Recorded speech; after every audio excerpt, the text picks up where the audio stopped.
días, Padre Santo, que están dispuestas y sobre todo el corazón a alabarte. Buenos días a todos. Vamos a leer la palabra de Dios y vámonos al libro de Corintios, a Primera de Corintios.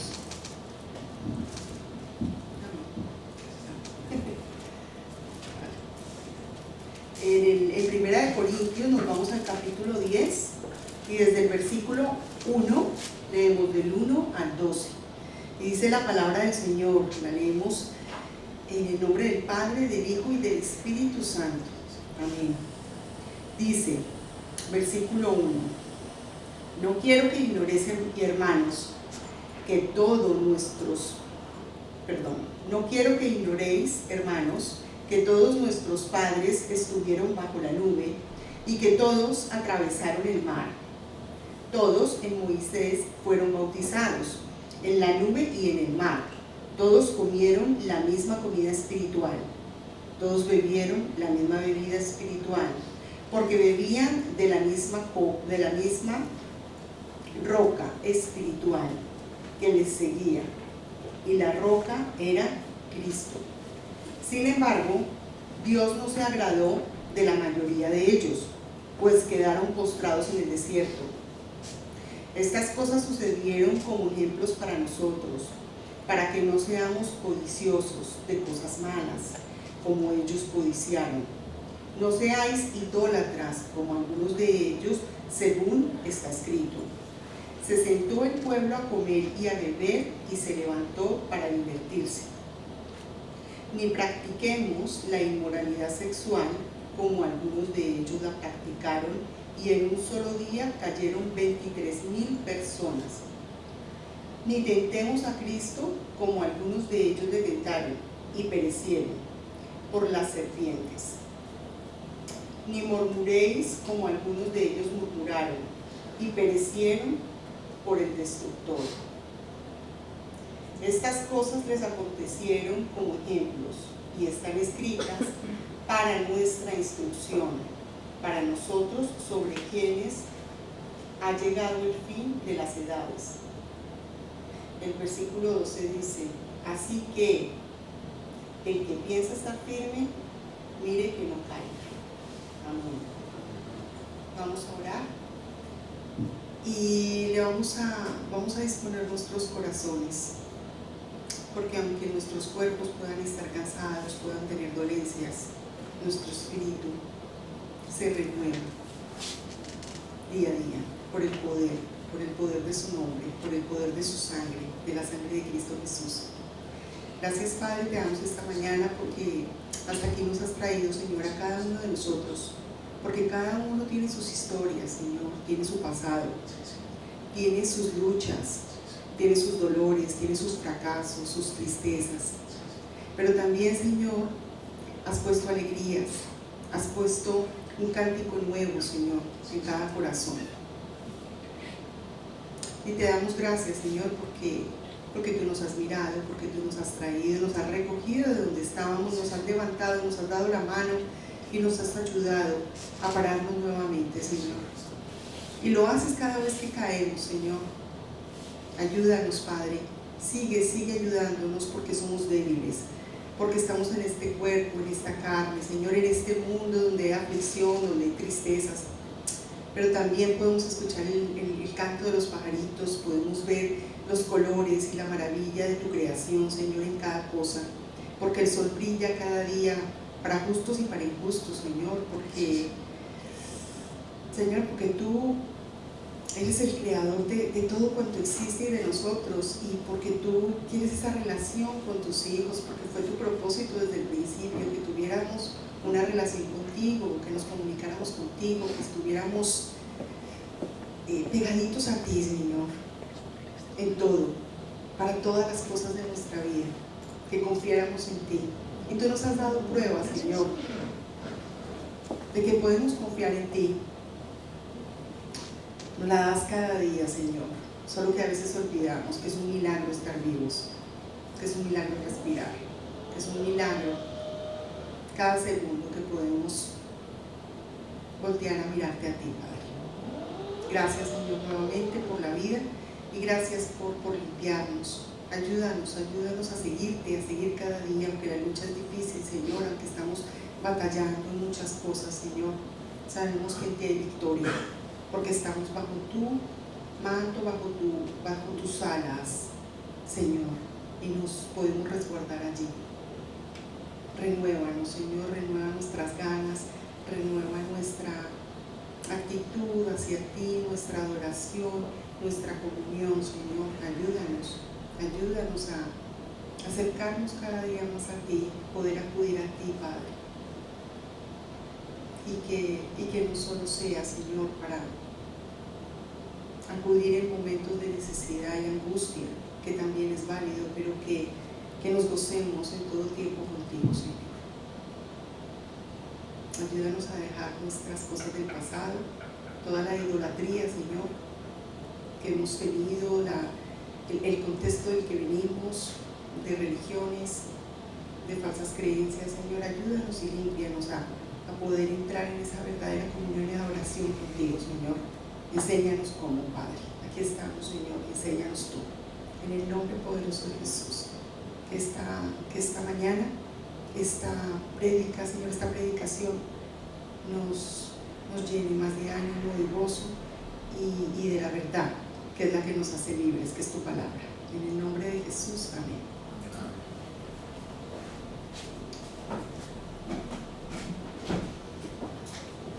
Muchas gracias, Ángel.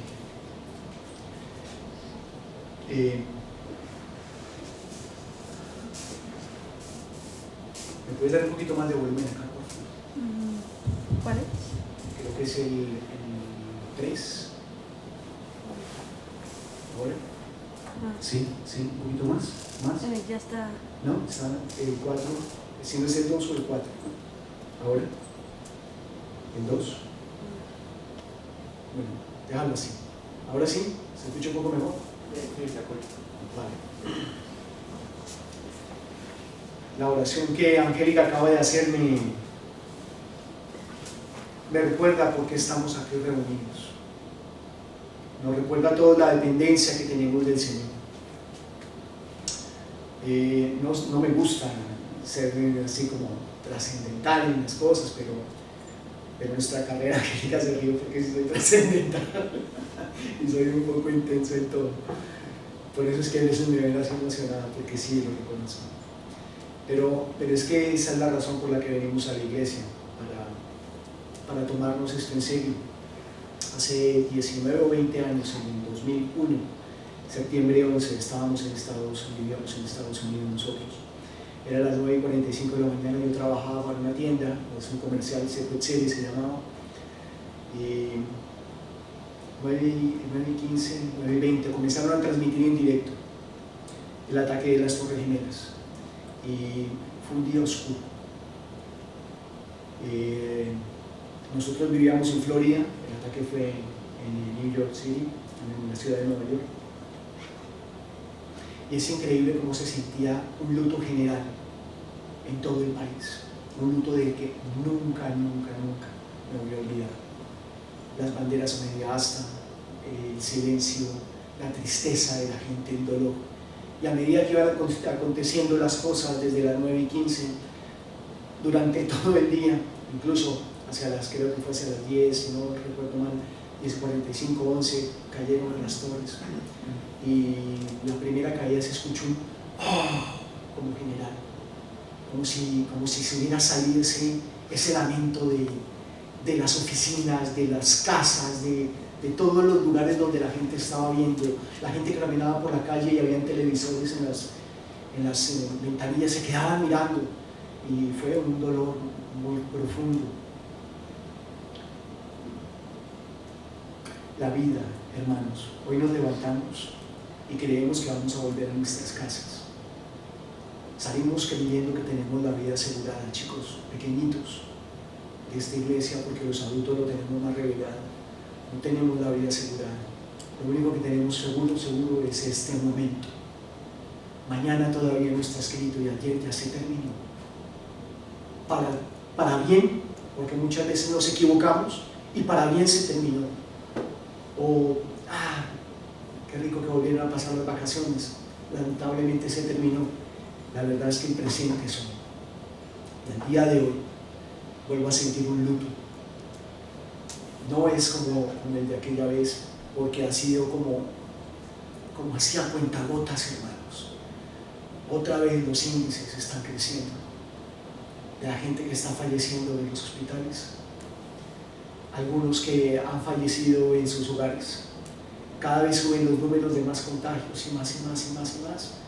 Y no quiero caer en terrorismo ni caer en temor, pero es como si algo que fuese invisible está por ahí rondando y nosotros tratamos de pasar desapercibidos de eso con un tapaboca, como si eso nos fuera a librar, y eso no es lo que nos libra. El que nos libra es el Todopoderoso. Él es el que nos soporta.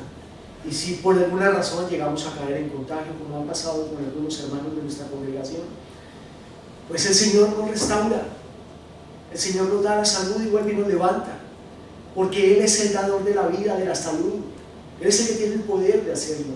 Y si Él nos permite estar en eso, pues hermanos, algo tenemos que aprender y ver qué grande es el Señor, qué bueno es el Señor. Entonces, hace 2 semanas más o menos, sabiendo de unos hermanos que habían enfermado, mandé un mensaje por el WhatsApp diciendo, exhortando a que confiáramos en el Señor, y puse una cita bíblica en la que mencionaba que el libro de Corintios capítulo 10, el versículo 13, dice: no os ha sobrevenido ninguna tentación. La versión Nueva Traducción Internacional dice ninguna prueba, creo que dice. ¿Tú la tienes? Dice. No la tienes, tú sí la tienes, Jimena. Bueno, creo que dice ninguna prueba. No os ha sobrevenido ninguna tentación o prueba que no sea humana. Que no sea humana, hermanos. Es decir, este virus no es humano. Nuestra lucha no es contra carne ni sangre.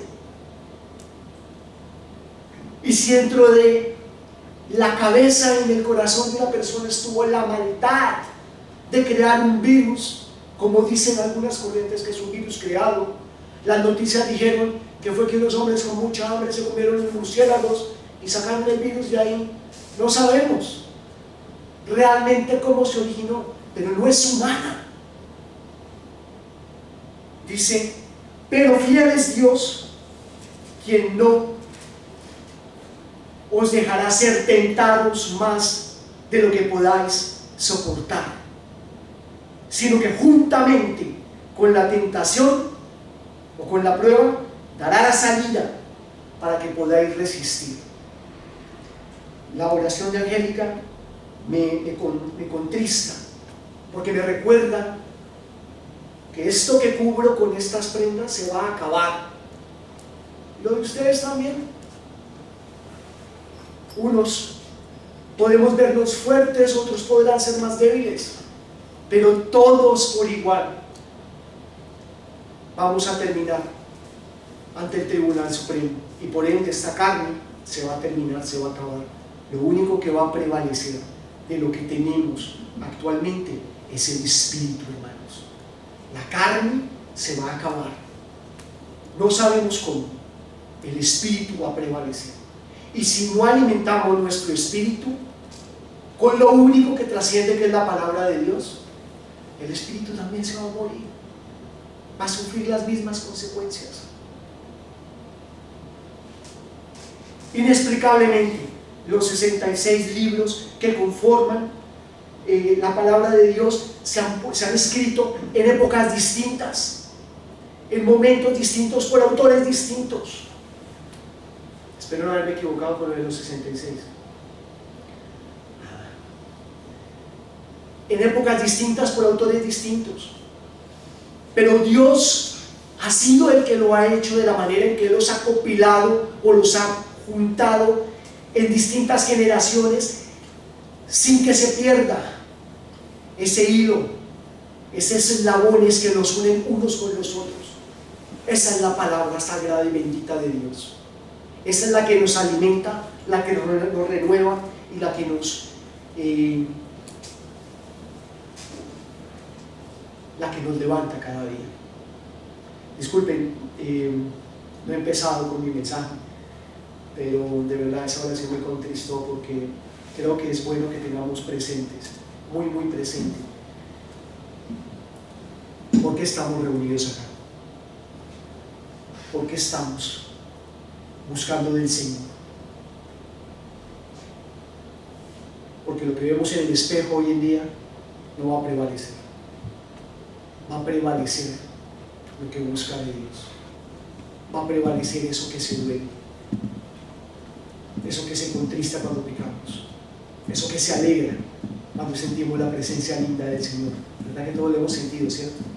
En algún momento de nuestra vida. Eso es lo que prevalece. Entonces, mandé ese mensaje, voy retomando, mandé el mensaje y pensé, bueno, el Señor me está dando un mensaje por el que vamos a hacer una predicación, y creo que lo puse. Estaba a hacer, les adelanto parte de mi próxima predicación, y empecé a trabajar a principios de esta semana y me doy cuenta que no puedo tomarlo del versículo y empezar a hacer una predicación de ahí, porque hay un contexto. Es muy fácil sacar un texto del contexto. Eso se llama un pretexto. Vean qué bonito refrán. Sacar un texto bíblico de su contexto, eso es un pretexto para yo decir lo que a mí se me antoje decir. Y pasa. Pero ustedes saben bien, hermanos, que todo lo que yo diga aquí o lo que diga el pastor Sven, ustedes mismos tienen la obligación de ir a la palabra de Dios, que cada uno de ustedes la tiene, y darse cuenta que es verdad.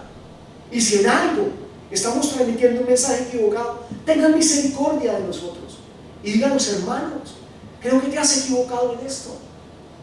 De pronto el Señor me ha revelado esto y es bueno que lo mires, porque también somos seres humanos igual que ustedes, con deseos de servir. Hacemos parte del cuerpo de Cristo. Unos son maestros, otros son predicadores, otros son evangelistas, y todos conformamos un equipo.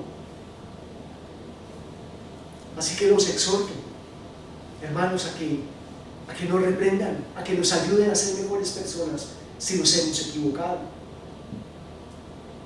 porque ustedes también tienen acceso a la bendita y sagrada palabra de Dios. Ustedes también tienen acceso, y esa es vuestra obligación, hermanos. Entonces pensé, bueno, tengo que irme a ver exactamente de qué es lo que viene hablando. El capítulo 8 y el 9 nos habla de Corintios acerca de esos sacrificios que hacían, de que comían de la carne que llevaban al altar, y habla mucho acerca de la carne que se ofrecía para los ídolos, y la sacaban y la revendían, y unos se la comían y otros no, y decían: no podemos comer de eso porque es carne sacrificada a los ídolos. Y el apóstol Pablo decía: bueno, si te hace mal comerlo, debes de evitarlo. Si hay alguno débil entre vosotros que no entiende esto, evítelo, evite comer, para que el que es débil no se sienta, no se equivoque en su pensamiento. No hay una mala enseñanza ni una mala administración. De eso nos habla el 8. El 9 nos habla de la recompensa del ministerio. El versículo 10, empezando, tiene una enseñanza desde el número 1 hasta el número 12. Más que ser una enseñanza, es un favor que nos hace el apóstol Pablo, que nos recuerda los acontecimientos pasados, y nos dice: hermanos, les estoy diciendo estas cosas para que no caigan en lo mismo. Es un favor que nos hace.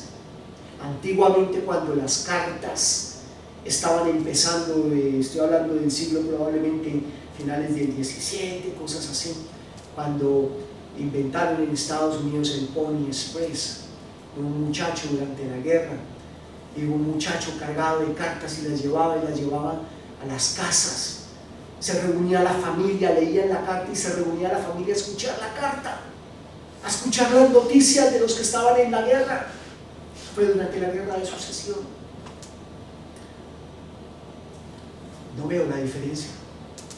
Lo que pasa es que nosotros estamos tan entretenidos con las cosas del modernismo, de la nueva vida, que no nos damos cuenta que estamos acá sentados como la familia que somos, escuchando una carta que nos mandan, Una carta que está escrita hace mucho tiempo, esperando ser leída. La carta dice así, empieza así: amados hermanos, nos habla nuestro hermano el apóstol Pablo, que escribió esta carta para nosotros. No quiero que se olviden de lo que le sucedió a nuestros antepasados hace mucho tiempo en el desierto. Todos fueron guiados por una nube que iba delante de ellos, y todos caminaron a través del mar sobre tierra seca. Ese es el versículo 1. Ya escuchamos cuando Angélica lo leyó. Es una carta que nos escribe. Y dentro de estos 10 versículos yo he encontrado un paralelismo. No he llegado aún a ese versículo que puse en el WhatsApp, porque quiero que nos plantemos en el contexto. Y hoy tenemos Santa Cena y el Señor hace las cosas perfectas. Que hoy este mensaje era concerniente a nuestra Santa Cena también. Encontré un paralelismo que me llamó mucho la atención. Se encuentra entre los versículos 1 y el 10. ¿Y cuál es el paralelismo que existe entre estos? Los primeros 4 versículos, del 1 al 4, nos muestran 4 ventajas espirituales de las que gozaron los israelitas. Versículo 1 dice que estuvieron bajo la nube y pasaron por el mar. Se los acabo de leer. Todos fueron guiados por una nube que iba delante de ellos, y todos caminaron a través del mar sobre ti, como si fuera tierra seca. Sabemos de lo que nos está hablando, ¿verdad? Ese es el versículo 1. El versículo 2 dice, no dice, sino la ventaja de la que habla el versículo 2 es que todos en Moisés, en el gran Moisés, el que abrió y que estuvo frente a la apertura del Mar Rojo, qué bendición haber estado frente a Moisés. Todos fueron bautizados en la nube y en la mar. Mi bautizo, se lo confieso, fue en una piscina, con una camisa blanca y una pantaloneta blanca. Tengo una piscina, porque en aquel entonces en la iglesia, el baptisterio, ¿lo oye bien? Ayúdeme, el baptisterio estaba averiado o algo así, había bautizos, se averió 2 días antes, y nos tocó ir a la piscina de una casa, y allí nos bautizamos 3 o 4 hermanos. Imagínense haber sido bautizados por Moisés. ¡Qué tremenda bendición! La siguiente ventaja espiritual: comieron la misma vianda espiritual, la misma comida espiritual. Eso lo menciona el versículo 4, que ese pueblo de Israel comió la misma vianda espiritual. Y la cuarta ventaja espiritual de la que estoy hablando: bebieron de la misma piedra espiritual. ¿Se acuerdan? Tenían sed. Voy a devolverme un poquito. Ya sabemos que el versículo 1 nos habla de una nube que los guiaba, y en la noche una antorcha durante el desierto que los guiaba. Todos lo conocemos, ¿verdad que sí? ¿Quién estaba detrás de esa nube y quién estaba detrás de la antorcha? ¿Se acuerdan? Lo voy a leer ahorita más adelante. La segunda ventaja espiritual: que todos fueron bautizados en Moisés y en el mar. Porque cuando pasaron, también se lo voy a mostrar ahorita más adelante, con Moisés. La tercera: todos comieron, tenían hambre. Estamos en el desierto y no tenemos que comer. Y comenzó a llover maná del cielo, comida espiritual. Después tenían mucha sed y no sabían qué hacer. Y el Señor le dijo a Moisés: ve con tu vara y toca esa piedra. Y tocó la piedra y comenzó a botar agua, y todos bebieron. Bebida espiritual. 4 ventajas que tuvo el pueblo de Israel, el pueblo de Dios.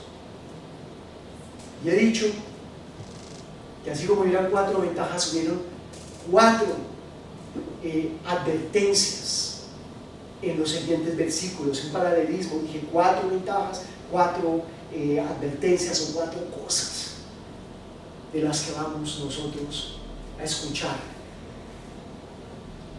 Está entre el versículo 6 y el versículo 10. La primera, el versículo 7, dice que no debemos honrar a los ídolos como los honraron algunos de ellos. Ese pueblo que estaba en el desierto, caminando, viendo en el día una columna y por la noche una antorcha, pues no sé si no les bastaba eso, y hicieron ídolos, cayeron en la idolatría, el pueblo de Dios, con eso al frente, idolatría. Yo creo que muchos de nosotros hemos caído en la idolatría y no nos damos cuenta. Sí. A veces idolatramos a las personas que nos rodean y le damos más espacio a esas personas. No voy a hablar de personas entonces. Al programa de televisión, que de pronto nos guste, todo se paraliza porque tengo que ver el programa. Muchos saben que me gusta mucho el mountain bike y procuro montar en bici todos los días, cada vez que puedo, pero no puede ser mi idolatría, porque el Señor no me ha llamado a ser un ciclomontañista, me ha llamado a servirle. Puedo disfrutar, pero hasta cierto punto, sin que sea una idolatría. Y me pongo como ejemplo porque cada uno de ustedes tiene algo que de pronto es bueno que se plantee si idolatramos el trabajo, nuestra pareja, el estudio, nuestros hijos. A veces los idolatramos. ¿Y cuándo sé que es una idolatría? Cuando está primero que el Señor. Cuando lo pongo por delante a lo que sea que idolatro que mí. Cayeron en la idolatría. El versículo 8 fue fuerte porque dice que fornicaron esa parte. Y no debemos cometer inmoralidad sexual como hicieron algunos de ellos, lo cual causó la muerte de 23,000 personas en un solo día. No, eso lo vamos a desarrollar, simplemente estoy contándoles las ventajas y las consecuencias que hubieron después. Dice que 23,000 personas por causa de la fornicación en un solo día. Qué fuerte es la fornicación, el pecado de la fornicación. 23,000. Wow. La siguiente diferencia la encontré en el versículo 9, donde dice que no tentará a Cristo como algunos de ellos lo tentaron. O sea que Cristo para ellos lo tenían como desapercibido. Y eso puede pasar, hermanos, que nos levantamos y por el afán del día, las carreras, los compromisos, se nos olvida nuestra primera palabra. ¿Quién tiene que ser? Al que nos salvó en la cruz del Calvario. Es que no puede pasarse. Y en el 10, la murmuración. Creo que sería muy usado decir: levante la mano aquel que nunca murmura, porque yo soy el primero que escondo las mías, porque todos hemos murmurado alguna vez. Hemos hablado de pronto con nuestra pareja, con nuestra madre, la persona de confianza, hemos comentado algo. La murmuración es delicada, es seria. No quiere decir que no podamos expresar cómo nos sentimos ante una situación. Todo depende. ¿Se acuerdan hace 8 días que hablábamos del corazón del hombre? Es muy distinto si yo me acerco a mi hermano José Luis: hermano, me siento así, no estoy murmurando, estoy buscando apoyo, compañía. Tengo que ser muy consciente a quién le deposito mis cosas. Hay una gran diferencia entre la murmuración y desahogarnos. Ese anhelo, esa ayuda que se supone que tiene que estar aquí en nuestra iglesia, porque eso somos, el cuerpo, ¿no? Porque si en nuestra iglesia no encontramos esa paz, esa compañía, esa ayuda, entonces ¿dónde lo encontraremos? Bueno, voy a empezar.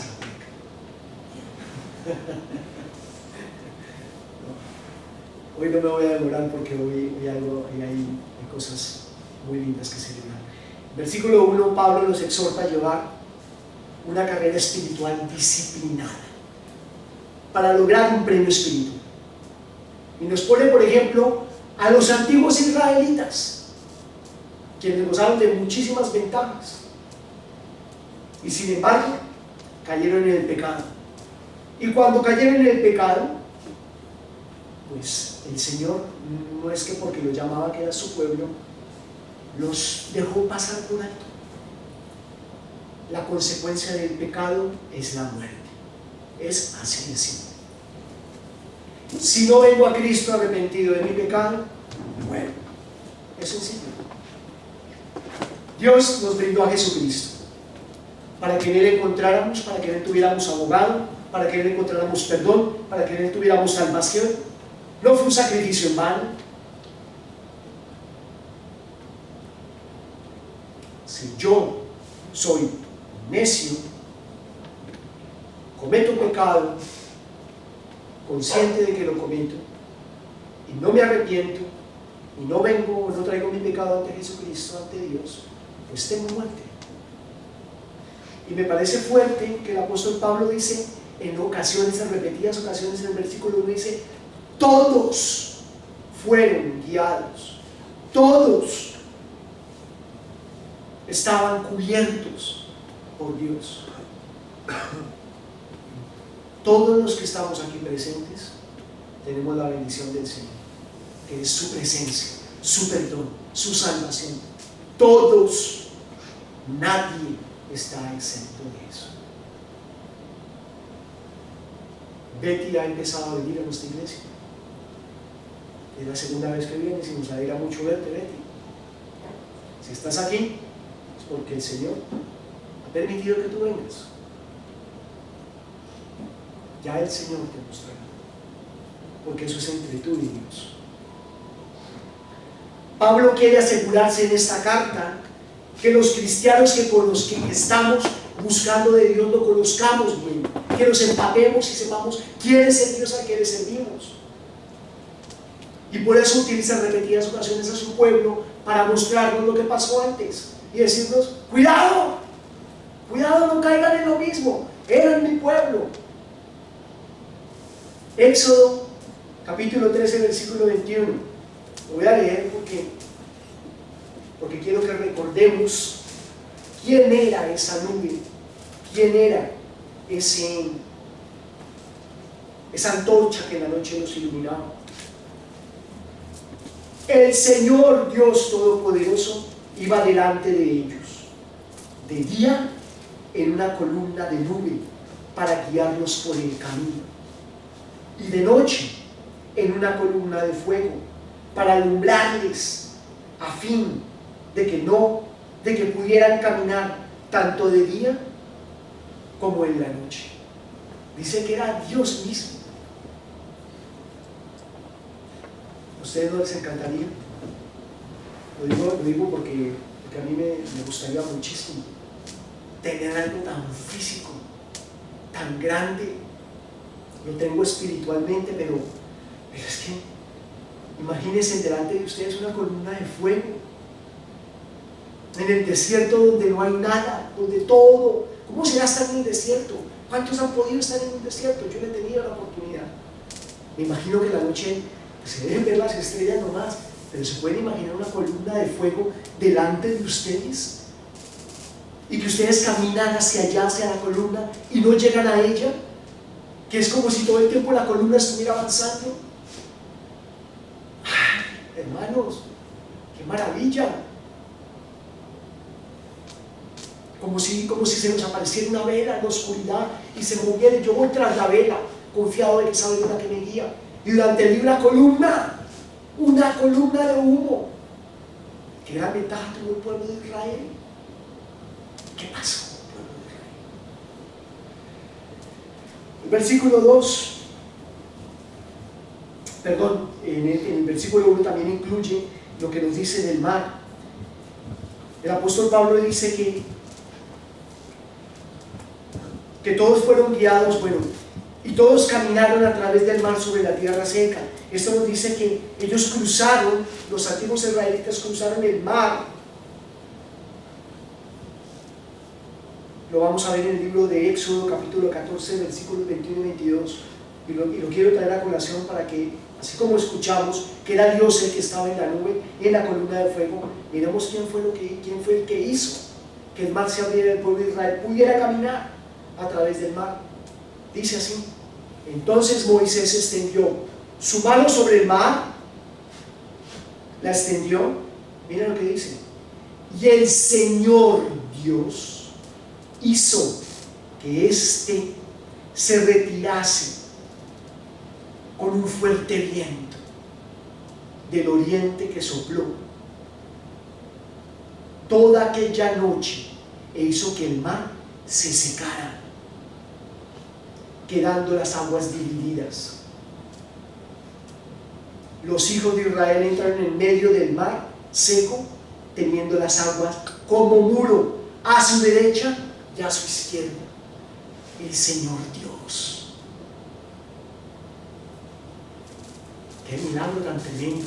Y todavía hay veces en Discovery Channel tratan de explicar cosas que no tienen explicación, ¿no? Ustedes han ido a los acuarios, aquellos acuarios por donde uno entra y están, bueno, tuvimos la oportunidad en Florida de verlo.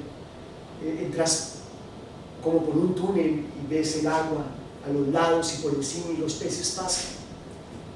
Es lo más cercano que de pronto podemos llegar a tener a esta experiencia que tuvo el pueblo de Israel, caminar y ver el agua estelado, que no se me viene, yo camino y si miro de pronto al fondo, pues es que tengo la imaginación me vuela demasiado. ¿Ustedes no creen que alguien que iba para ahí hizo así? ¿No lo piensan? Yo no creo que todos pasaron recticos, quietecitos, sin tocar. Yo creo que alguien estuvo tentado a tocar el agua, a meter la mano y de pronto hay peces. Si el pueblo de Israel era como somos nosotros, yo creo que alguien lo hizo y tocaron el agua. Versículo 2: y todos en Moisés fueron bautizados. La palabra bautizo quiere decir en griego que es sumergir, hundir, hasta ahogar aparece entre comillas, bañarse. Y si tenemos en cuenta lo que pasó en este momento con el pueblo de Israel, pues ellos estaban sumergidos, la verdad. Las aguas estaban por encima, bueno, no por encima, por los lados, pero iban sumergidos, estaban siendo bautizados en ese momento. En ambos casos, hermanos, cuando estaban en el desierto y cuando estaban atravesando, estaban ante la presencia de Dios. ¿Qué pasó con el pueblo de Israel? ¿Por qué hago la pregunta por segunda vez? Porque todos los que tuvieron esta experiencia murieron en el desierto.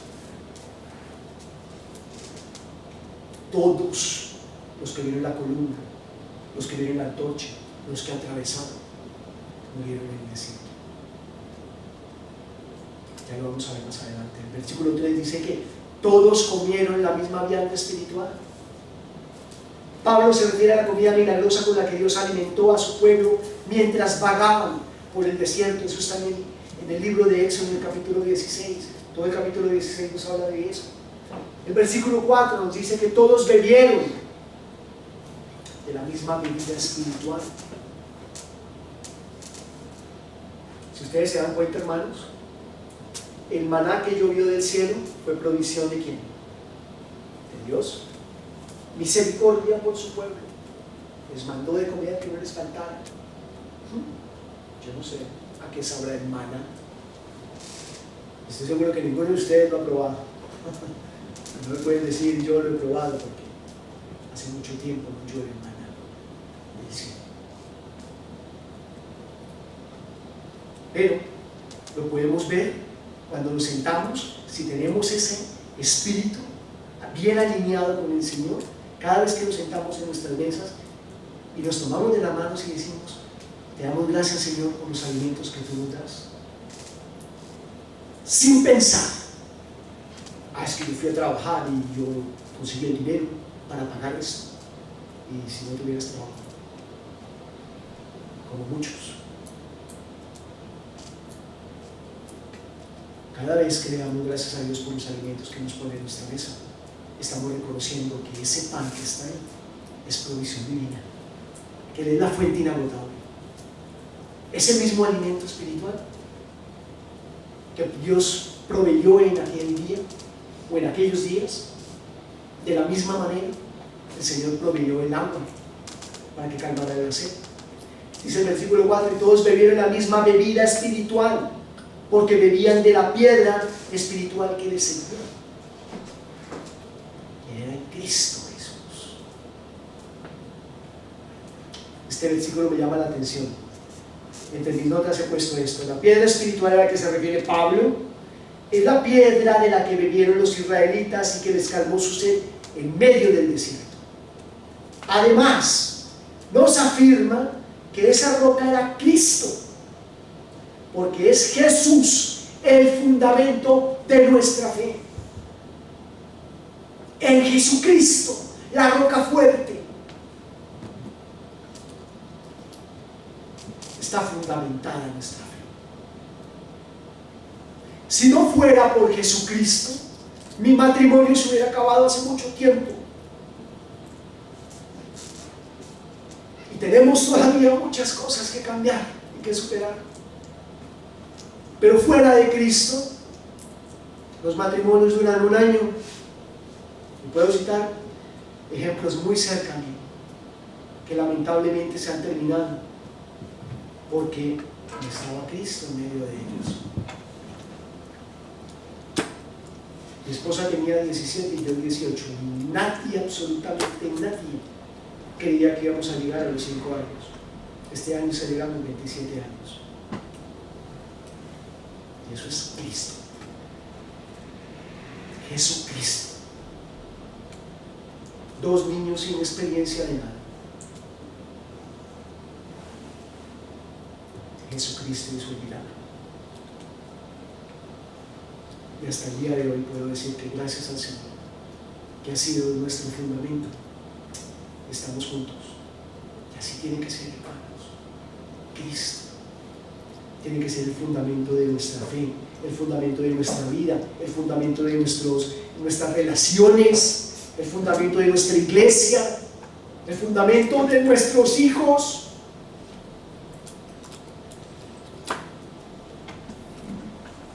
El fundamento de nuestra vida es Cristo. Es Jesús esa agua que necesitamos a diario, que nos refresca y nos sostiene en la aridez de este mundo. Ustedes a veces no sienten que todo es árido y seco. Hay veces me duele el corazón y quisiera cambiarlo, pero yo no soy quien para cambiar nada. Lo único que puede hacer el cambio es Cristo. Nos ha llamado a todos, hermanos. Todos tenemos un llamado. Ninguno se salva de eso. Ninguno. El alimento en el versículo 3 y la bebida en el versículo 4 nos recuerdan la cena del Señor, en donde los creyentes recibimos el cuerpo y la sangre de Cristo.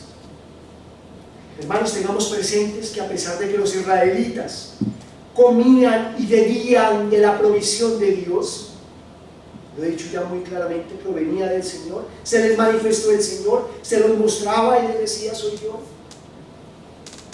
Ellos, los israelitas, pecaron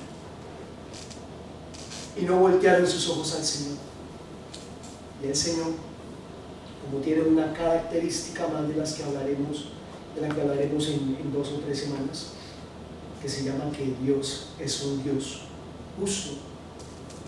Y así como existe la justicia que nos agrada y que nos gusta a todos, también existe una justicia que no nos gusta.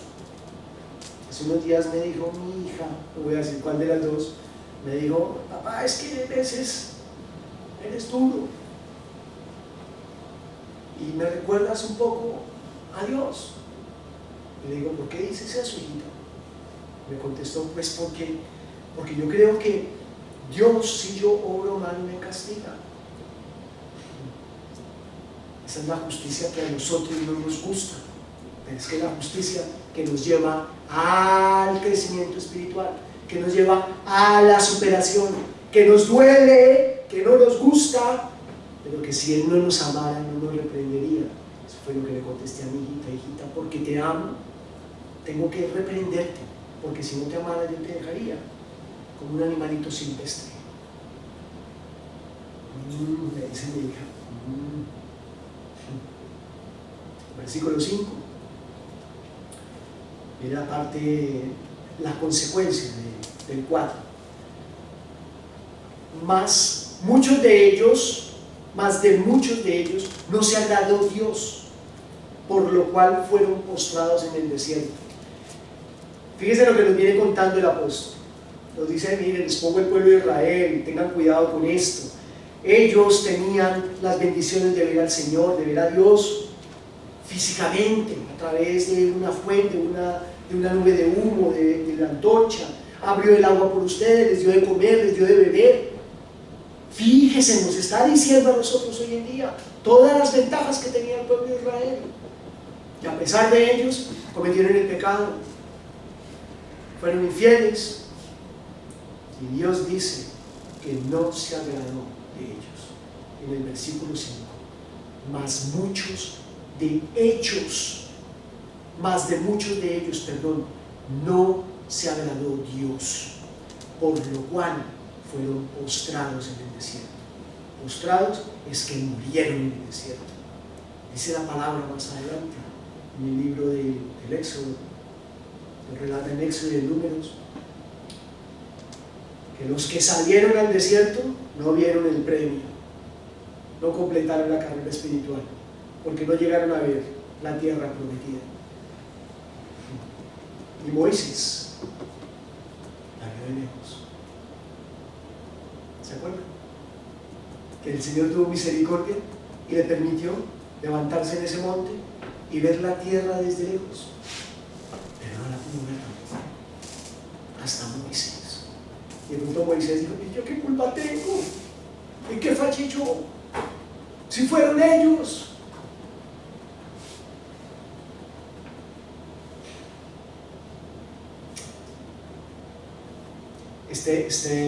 Estos dos últimos, este comentario que tengo acá del versículo 5 me parece fuerte, porque dice que en Números, el capítulo 14, el versículo 2, el pueblo de Israel dijo: ojalá muriéramos en la tierra de Egipto o en este desierto, ojalá muriéramos.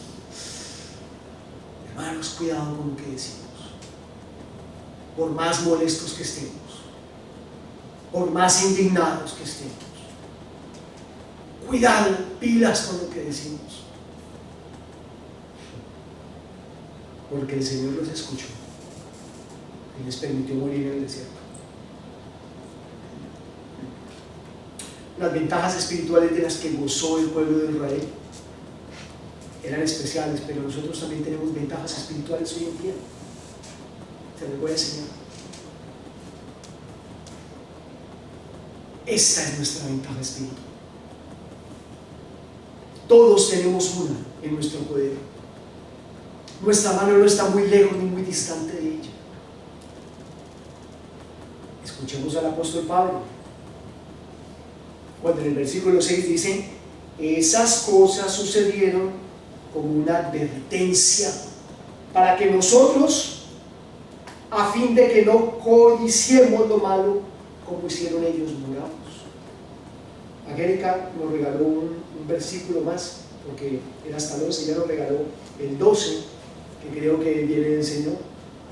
Así que el que piense estar firme, mire muy bien que no caiga. ¿Queremos estar firmes, hermanos? Miremos muy bien que no caigamos.